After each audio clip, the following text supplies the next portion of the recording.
Wuthering Heights by Emily Brontë. Chapter 31. Yesterday was bright, calm, and frosty. I went to the Heights as I proposed. My housekeeper entreated me to bear a little note from her to her young lady, and I did not refuse, for the worthy woman was not conscious of anything odd in her request. The front door stood open, but the jealous gate was fastened, as at my last visit. I knocked and invoked Earnshaw from among the garden beds. He unchained it, and I entered. The fellow is as handsome a rustic as need be seen. I took particular notice of him this time, but then he does his best apparently to make the least of his advantages. I asked if Mr. Heathcliff were at home? He answered no, but he would be in at dinner time. It was 11 o'clock, and I announced my intention of going in and waiting for him, at which he immediately flung down his tools and accompanied me, in the office of watchdog, not as a substitute for the host. We entered together. Catherine was there, making herself useful in preparing some vegetables for the approaching meal. She looked more sulky and less spirited than when I had seen her first. She hardly raised her eyes to notice me, and continued her employment with the same disregard to common forms of politeness as before, never returning my bow and good morning by the slightest acknowledgment. She does not seem so amiable, I thought, as Mrs. Dean would persuade me to believe. She's a beauty, it is true, but not an angel. Earnshaw surlily bid her remove her things to the kitchen. Remove them yourself, she said, pushing them from her as soon as she had done, and retiring to a stool by the window, where she began to carve figures of birds and beasts out of the turnip parings in her lap. I approached her, pretending to desire a view of the garden, and, as I fancied, adroitly dropped Mrs. Dean's note on to her knee, unnoticed by Hareton, but she asked aloud, "What is that?" and chucked it off. "A letter from your old acquaintance, the housekeeper at the Grange," I answered, annoyed at her exposing my kind deed, and fearful lest it should be imagined a missive of my own. She would gladly have gathered it up at this information, but Hareton beat her. He seized and put it in his waistcoat, saying Mr. Heathcliff should look at it first. Thereat, Catherine silently turned her face from us, and very stealthily drew out her pocket handkerchief and applied it to her eyes, and her cousin, after struggling a while to keep down his softer feelings, pulled out the letter and flung it on the floor beside her, as ungraciously as he could. Catherine caught and perused it eagerly. Then she put a few questions to me concerning the inmates, rational and irrational, of her former home, and gazing towards the hills, murmured in soliloquy, "I should like to be riding Minnie down there. I should like to be climbing up there. Oh! I'm tired, I'm stalled, Hareton!" And she leant her pretty head back against the sill, with half a yawn and half a sigh, and lapsed into an aspect of abstracted sadness, either caring nor knowing whether we remarked her. "Mrs. Heathcliff," I said, after sitting some time mute, "you are not aware that I am an acquaintance of yours? So intimate that I think it strange you won't come and speak to me. My housekeeper never wearies of talking about and praising you, and she'll be greatly disappointed if I return with no news of or from you, except that you received her letter and said nothing." She appeared to wonder at this speech, and asked, "Does Ellen like you?" "Yes, very well," I replied hesitatingly. "You must tell her," she continued, "that I would answer her letter, but I have no materials for writing, not even a book from which I might tear a leaf." "No books!" I exclaimed. "How do you contrive to live here without them? If I may take the liberty to inquire. Though provided with a large library, I'm frequently very dull at the Grange. Take my books away, and I should be desperate." "I was always reading when I had them," said Catherine. "And Mr.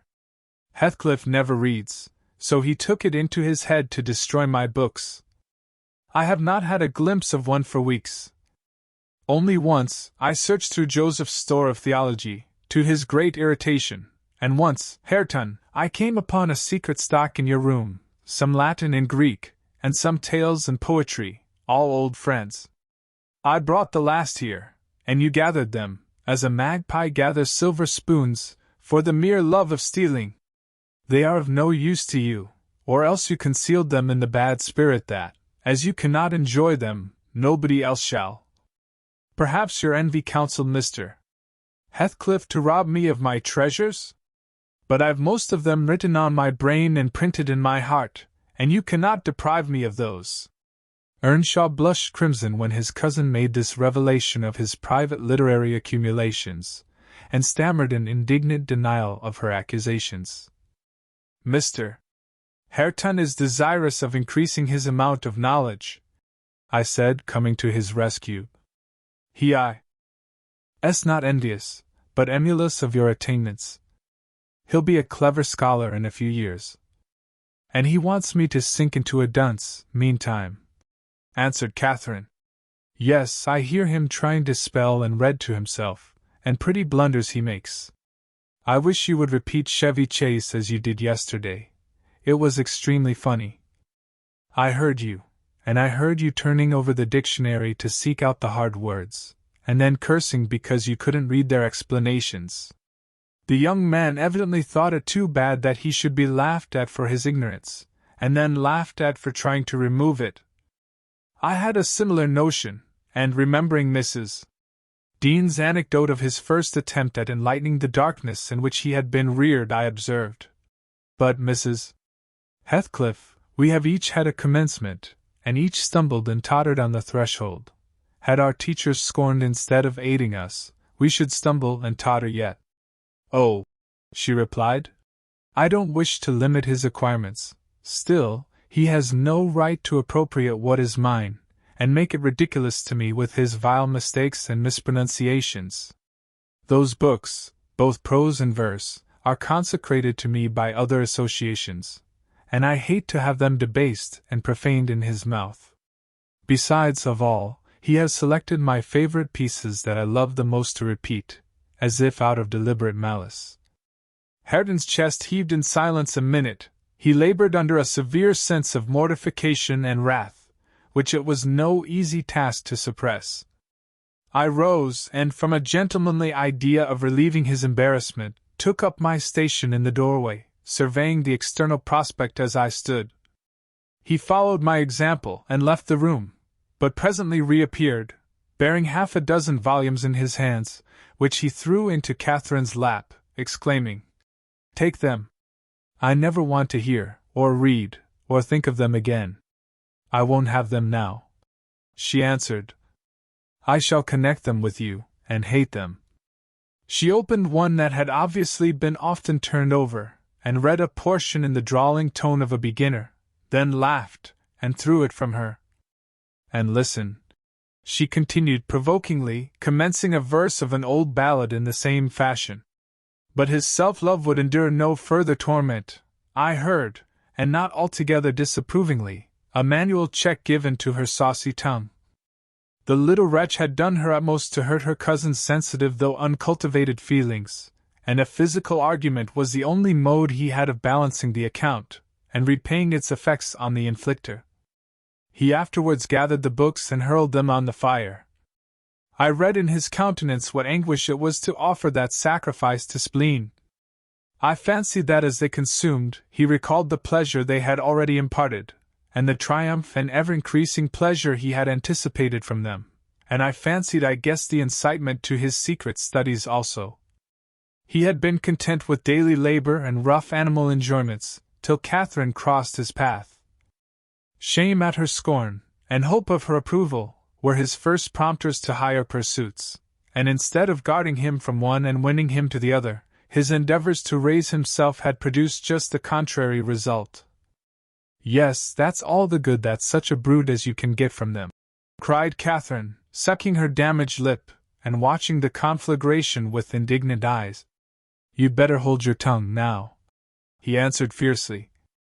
And his agitation precluded further speech. He advanced hastily to the entrance, where I made way for him to pass.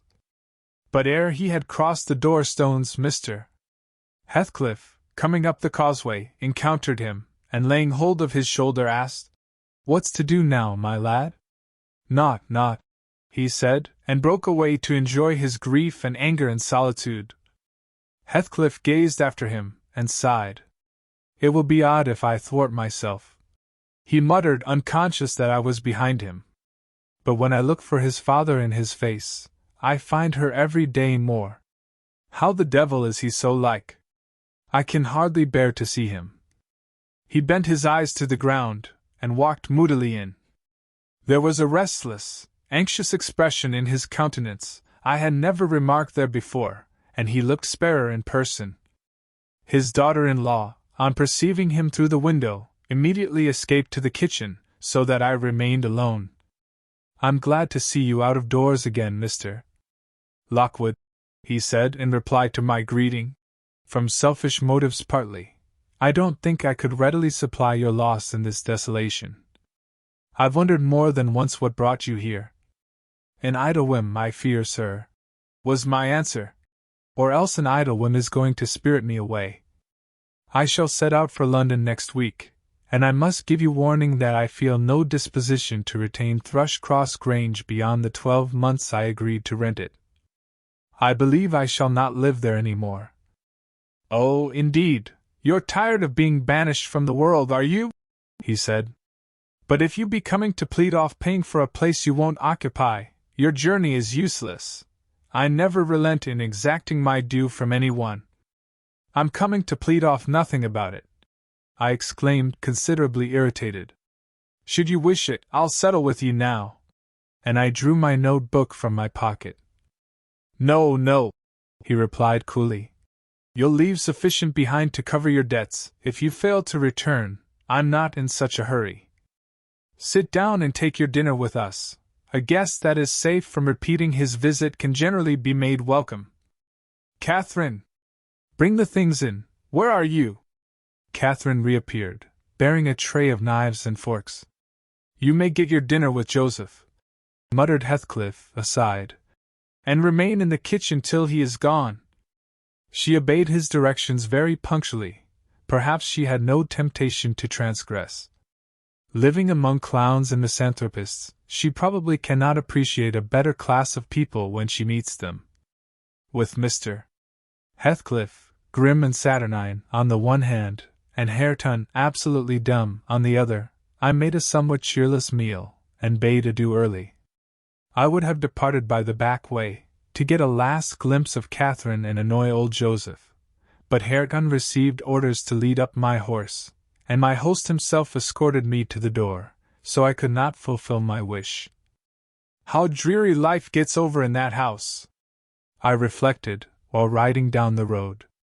What a realization of something more romantic than a fairy tale it would have been for Mrs. Linton Heathcliff, had she and I struck up an attachment, as her good nurse desired, and migrated together into the stirring atmosphere of the town.